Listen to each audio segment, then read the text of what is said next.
Sejumlah warga terjatuh saat melintasi banjir yang merendam Jalan Poros, Kecamatan Pelumpang dan Widang menuju Kecamatan Renggel, Tuban, Jawa Timur.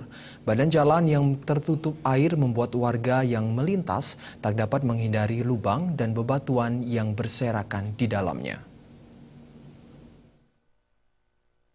Banjir luapan Afurkuwu hingga kini masih merendam Jalan Poros yang menghubungkan Kecamatan Pelumpang, Widang, dan Rengal, tepatnya di sepanjang Desa Pelandirjo, Kecamatan Pelumpang, Tuban, Jawa Timur.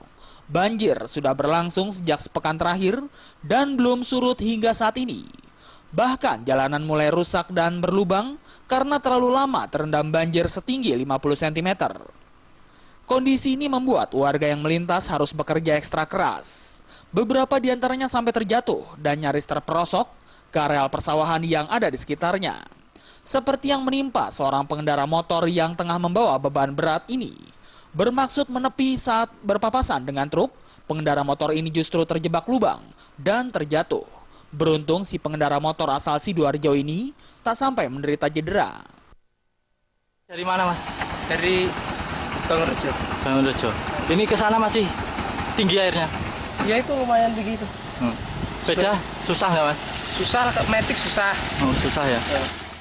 Meski membahayakan, namun sama sekali tidak terlihat ada tanda pembatas maupun petunjuk arah di sekitar lokasi.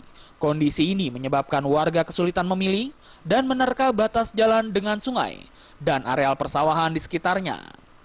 Warga juga tak mengetahui terdapat titik jalan yang rusak parah dan berlubang sehingga kerap salah memilih lintasan dan jalur yang aman untuk dilewati. Dari Tuban, Jawa Timur, Sumali Malwapati melaporkan.